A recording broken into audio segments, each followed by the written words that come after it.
The price on everything is going up. Things is getting tough. People are not getting pay raise. They can't afford the things they crave. On what should we blame this? Is it minimum wage? Let us reason.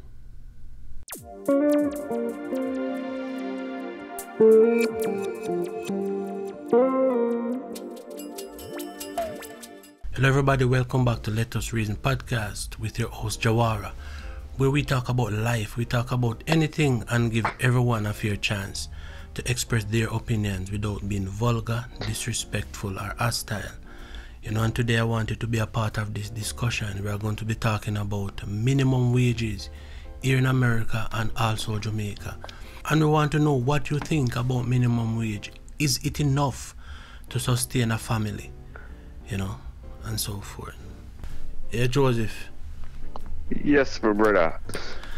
Yeah, man, welcome to Let Us Reason podcast, and what we want to talk about is minimum wage, Yeah. And is it enough for a family to survive and just minimum wage doing a 9 to 5? Whether it's a single family or a family that have children, is it enough to survive on minimum wage without doing a second job?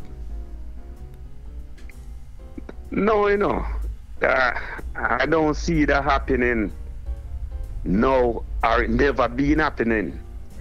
People only sustain a lifestyle to make it look like, say, it was happening or it can happen, but it can't happen and it never happened, especially now where you know that everything is above people reach in terms of product to buy, where to live, and most things like that. So there's no way minimum wage really can do much in this modern time. There's no way. Yeah, for real, especially at a time like now where you have the pandemic, and in every store that you go to, the price and everything gone up, and it's like every week there's a price change on almost every product. Every single thing. But yet still the consumer pay is not getting raised. So those who is on just minimum wage, it become even a little bit tougher on them too right now than even before. When I look at the federal minimum wage for the US, basically it's $7.25 per hour. That's a federal wage. Well, since January the 1st of this year, you have, I think they said 25 states has increased their minimum wage. I know Florida is one which increased their minimum wage to $11. But yet still, when you calculate that after tax deduction, for a family of 4, it's also impossible to survive. And that minimum wage working $11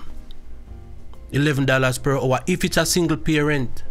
Because you have a lot of single parents, a lot of single mothers out there with 4 children on them, and maybe the father is nowhere to be found, and to work in $11 per hour for a 9 to 5 to pay your rent, to pay insurance, or if that person have a car, to maintain it with gas and insurance every month, or if that person have to take the bus plus to feed their children and other little expenses. I don't think minimum wage is enough. So that's why you have a lot of people have to do more than one job, especially here in the US, It's really sad when you talk about the richest country on earth and all the resources they have, but yet human beings have to strain and overstrain to survive and to sustain. Yep. It's really sad. It's really sad. When they look down upon many other countries, say third world and whatever, this is first world. But the third world, them doing much better because they never used to nothing much and no have nothing much compared to the first world, the richest country, and you have to work 2 jobs, 2.5 jobs. Yeah. To sustain. You have to look behind it. Because this is really sad. That's true, because you have a lot of, I know people who have their regular 9 to 5 job, and after they finish their regular 9 to 5, they have to go drive DoorDash, deliver food for people, or run a few trip with Uber or Lyft, just to get that extra money. And even then, maybe it's still not enough, you know. It can't be enough. If you have to overstrain to do anything, man, to survive, it's not enough, and it will never be enough. That's just a natural fact, you know. So those who in power, who is implementing the minimum wage, they don't see that people can't survive with what they are implementing as minimum wage. They don't think they can do better. Of course they can do much better, way better. Of course everybody can do, because the thing where I think they really get to most of these man and woman who really creating these law. Some of them never been hungry yet. Right. You're you right. Understand? You're on They've point.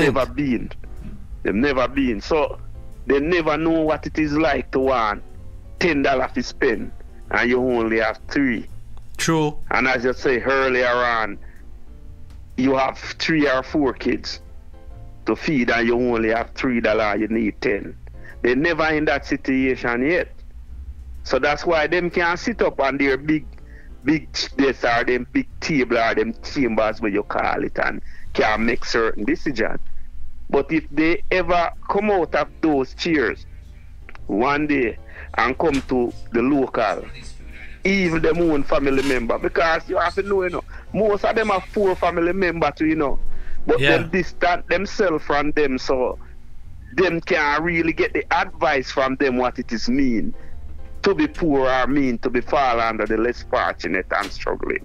You understand? So that's one of the things we really kill those lawmakers. Them not dealing with the local to understand really the fact of what's going on. And when you look at it like that, if a person can't find enough to buy food, you know, when it comes to food, they get poor quality food to buy, because they would see something that they would like to eat, but they can't afford it, so they have to settle for poor food. But that's what it come down to. And I think this pandemic that go on for over 2 years now, I think that should even be a more wake-up call to these men and women who making these law about these rate and wages and stuff like that. Because it doesn't matter how much you have when you don't have no food, you're hungry. You understand? And when you don't have no roof, you're homeless. Exactly. Yeah. So it doesn't matter where you want to go or where you want to take it. It's going to come down to one thing every day. It's just basic survival. Basic survival. You know? What do you think? And as we mention every day, it's just ridiculous. Trust me, just ridiculous, brother. That's true, man.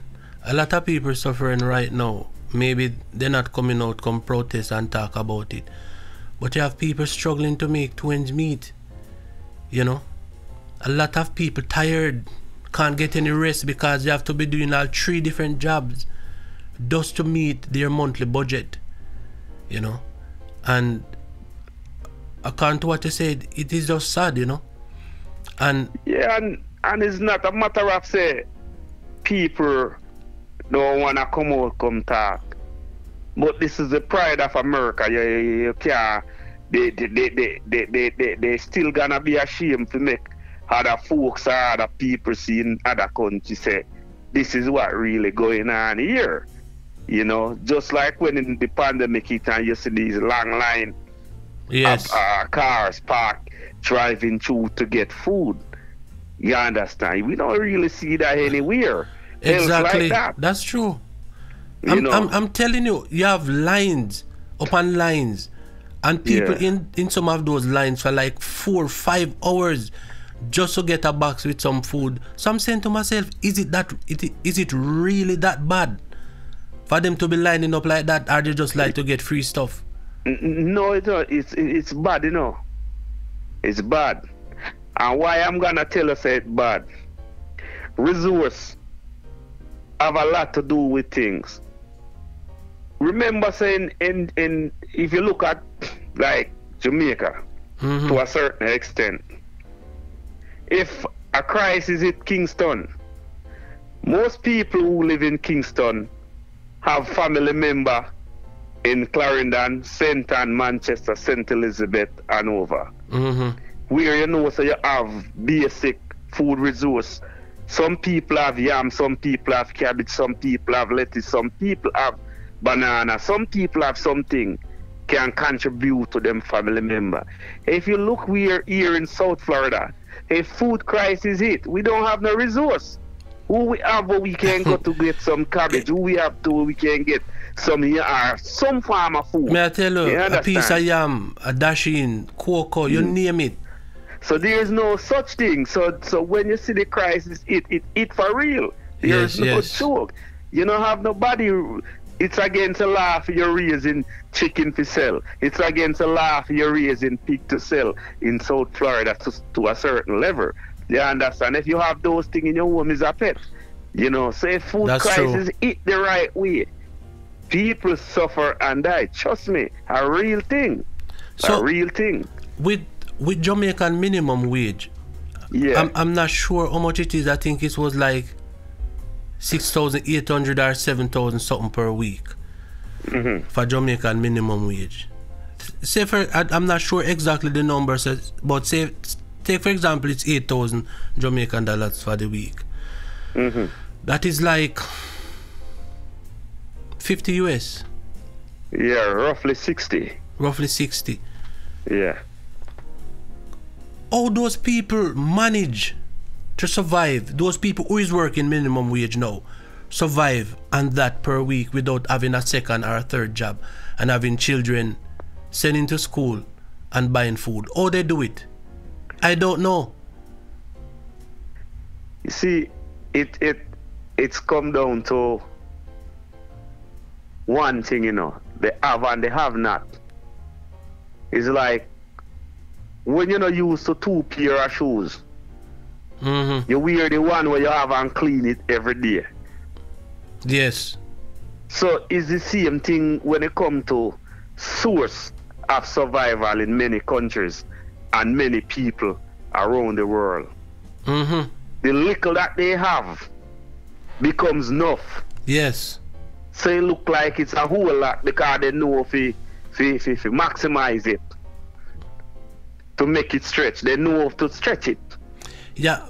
I just said that I was thinking about the 80s and 90s that when we really grow up. And back then we were living in northern Clarendon and most parents wasn't bringing in a minimum wage weekly, but yet still they manage to send their kids to school to feed them and to keep a roof over their head. And that bring me back to the point where you make, if you're in areas like St. Elizabeth and Clarendon and those places, St. Thomas in Clarendon, you have farms where you can farm chicken, goat, pig, plant any kind of catch crop, yam, dasheen, you name it. But places like maybe Kingston where you don't have those farmland, those people don't have those privilege like the people in the country area have. So a person in the country who do not have a minimum wage every week versus a person in places like Kingston and St. Catherine who have a minimum wage, they have a stronger chance to survive, you know? Way stronger. Because you look at it, as I said few seconds ago, it's like, and a man will have a pig and him get it killed. The next door neighbor can get a few pound of pork, or a few next one can get it till such time. A neighbor can give you some cabbage, a neighbor can give you something. Yes. You know, in Kingston, you have to buy. Exactly. You know, such thing has been given. So in Kingston, it would have just like when the pandemic hit and we in South Florida here. Remember, you know, where we live here, so you know, if water short is going on, and a lake, we have to go take up water. We don't even have a river close, you know. No river. So even these things are very central what we have to look at. In the country here in rural Jamaica, if you are water shortages for a week, it's not it got affect a lot, but most likely you are gonna survive because you have rivers. Yeah, man, and lot of gully and lot of streams and stuff like that. Lot of spring where you can go full your bucket and bring home. Yes. Yeah. Yes. But here is just the source of survival. Where it's like you have to look at it like this. More often time here in these big country, you hand them tie back at you. It look like you all live good, but you hand them tie behind you when it comes to basic survival, you know? So what do you think about people here in the US? The only job they have is one, and that job only pay minimum wage, but yet still, because you are here in America and you have family and friends back home, they feel like because you're here and you're working, they're supposed to can ask you for money or something, and you're supposed to send it without even know the condition that you're in here. What do you think about that? See, a lot of it come to those that were coming before we were come down there and paint the false picture. That's what we want you to get to, yes. Like it's all green here and anything drop here. But if me and you go down and sit down just like what I do, and I tell them the truth, they will have a total different outlook of what it is. Because a lot of people been going to Jamaica way before me and you been coming here. Yes. Never tell people in Jamaica that you have poor people in America who are poor just like we back home. Or maybe worse. Or maybe worse. And the thing is this, we advertise, a lot of us at Jamaica, when they go back home, we advertise America as be this place where, when the kind of clothes that we wear go back home, not saying you must wear a nice suit of clothes go back home, the kind of shoes, and there are some people who never used to have jewel before, have jewel all about and them, and you know, so they make it look so lavish. That's those people who out there, when they see them, they say, wow, I need to go to that place to live like that. But I'm telling you, most people living here right now is under more stress than people living in Jamaica because of the amount of bills that pile up on you every month. When in Jamaica, you don't have to pay so much bills. I tell my best friend back home, say he's living way better than me. And he laugh. I know he's gonna laugh. But I tell him the truth, and this is the truth I tell him. I said to him, say, bro, you live in your own house in Jamaica, you know. A people place me live America, you know. Yes. And if me cannot pay to live, and I bridge your friend there up on the street, your friend there. I'm telling you. So tell me, out of me and you right now, which one are we living better? And you know, and him laugh. You know, have a cane, you know, have a root of cane for go cut one and peel it and eat it. And like when we there Clarendon, we can go in a bush, we can go find rose apple, we find coconut, we find pear, we find renta yam. We find all type of stuff, we find banana, we find all type of thing in a bush, and without say somebody a farm them farm. You just did it and grow while. So even if you're hungry, you can go a bush, go hunt for something to eat. You can go. Yeah, it was there before we. Yeah. it was a source of survival to who were before we, so we come inherit. Yeah, man. Your only source of survival here to inherit is hard work. And you better work. And put use to it. And make good use of what you're doing. That's right. Yeah, man. Because at the end of the day, it says one thing: USA, you stand on your own. Yeah, man. You see, the federal minimum wage is $7.25. The minimum wage, doing a 9 to 5. that can't work. People are going to suffer under that because things are getting harder, things are getting more expensive. And in every state need to raise their minimum wage from $7.25 to at least $15. You know, that's not going to work. And yo, John Green, brother Joseph, my friend, thanks for your reasoning, man. Thanks for being a part of the podcast.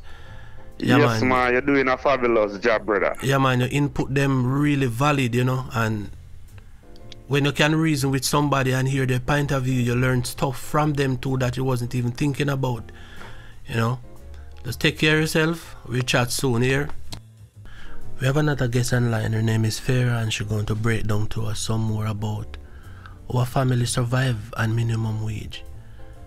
You know, to me, I don't really understand it that much, but she's going to shed some more light on the subject. And my first question to her is, how does a family do it? How do they do it, survive on minimum wage? Well, surviving on minimum wage is really impossible unless you work out the math.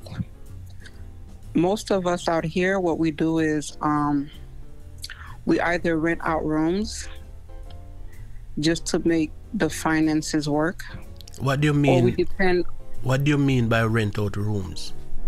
Like we might get roommates and charge them a certain amount of percentage to help us with the bills. Mm-hmm.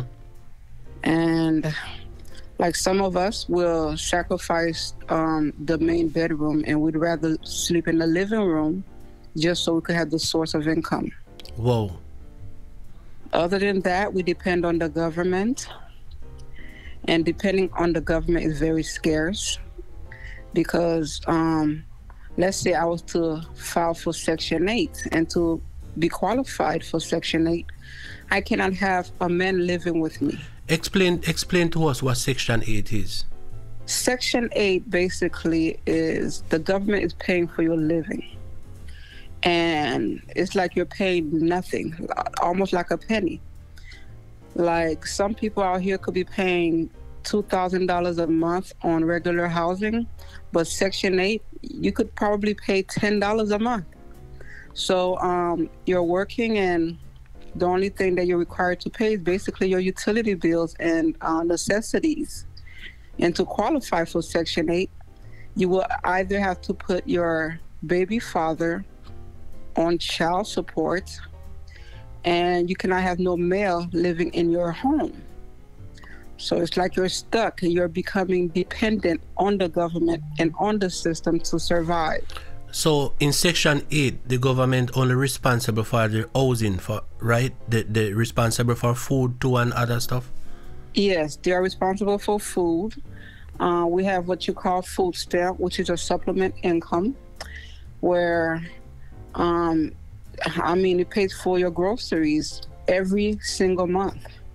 And they also pay for your medical supplies and for medications for your children. So it's almost like you don't need a man's help. They make it that way so that we can be divided.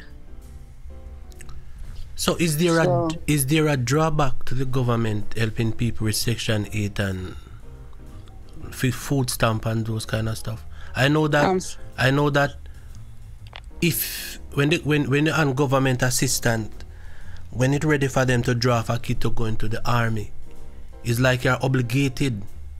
Yes, it's almost like you're selling your soul.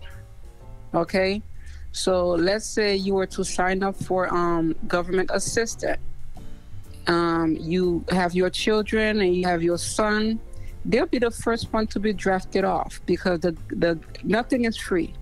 So the government want their payment, and their payment comes from your children. So if there was a draft, us who are on government assistance are the first to have our children drafted off. So, and no question asked. So what I gather from you is that most people who is on minimum wage and just have one job to get by, they have to share their room, like have a roommate to help them to pay the bills. Yes. And it is not possible right now with the pricing, it's not possible to have a job with minimum wage to survive right now. But not with today's pricing. Don't you think a lot of people, just because they know that they can get Section 8 and they can get food stamp benefit and they can get Medicaid from the government, a lot of people abuse the situation because of that? Yes, of course. I have friends who purposely get pregnant. They get pregnant from different men. That way they could have income from different sources. If they have 4 baby father, they put all 4 on child support. That way they have 4 income coming in. It becomes a job. So that 4 income that they're coming in, probably that can take care of housing, food and everything, right? It can, but you will not lose your government assistance. Oh yeah? You will not lose your government assistance when having because they want you to put the man on child support. So they want that. You're getting the child support from that 4 different guys for the 4 kids. Plus you have Section 8 and food stamp benefit and all of those stuff? Yes. Oh, that's wow. why you will see most of the girls out here with their nails done, their hair done, eyelashes done, but they're living under government assistance because they have income coming from baby father, child support, and all sorts of ways that you can make income here from the government. In my opinion, I don't have a problem with government assisting those who are really in need, because in our society you have a lot of struggling people, and if they can get some assistance from the government to alleviate some of the burden that they're carrying, I don't have a problem with that. The government's supposed to help the less fortunate and those who are in need. But the only problem I might have with it, if somebody is more than capable of taking care of themselves without getting government assistance and the Section 8 housing, and because they know that it is there for them to get, then they just give up on everything else and just live in that kind of life, you know? I understand. Yeah, I understand, because I know several people who are on government assistance who are getting food stamps. They're selling their food stamps just so they could get their hair and nails done. So, they're not really in need. Question: when you're on government assistance and having a Section 8 home, you are required to go and find a job? No, you are not required. I mean, you can have a job. It will not be sanctioned against you, and it will not disqualify you from the program. You can have a job. You can have income. Okay. Well, a lot of time it is a requirement that you do look for a job and that you have a job. And you will not lose your Section 8. So it will actually benefit you. How long a person get that benefit and privilege for? They have a cutoff point? They have a cutoff time? There is no cutoff point. I've known people who've been on Section 8 for over 10 years. Oh yeah? Yes. And it all depends on you. They don't try to really uplift themselves and come off it, or they just Why would they? It's the easy way out. It's the easy way to survive. Yeah, it's the easy way out for real. If you have government giving you housing and you're only paying like $10 a month for rent. You could just save. You could just save your money, and I mean, you could save for a car, or you could save to buy your very own house. Yeah, I understand. You're not having to depend on government assistance for all of your life. But some people, they don't think like that. You're 100% right about that. In that 10 years, when you're getting assistance from the government for housing, you save your money and try to come off it and get your own home. Yeah, that is such a good idea, you know? Yeah, a lot of people do that, but unfortunately, there are a lot of people who don't think like that. They just think to depend on the government for the rest of their life. And they're stuck in the same position. Mm-hmm. Anyhow, thanks, Farah, for your input. I really learned a lot from just talking to you just now, because some of the stuff about government assistance and all of that, I didn't really understand it as in depth as you really explain it. All right, thanks for calling, and call back another time. All right. Okay, thank you. Blessings.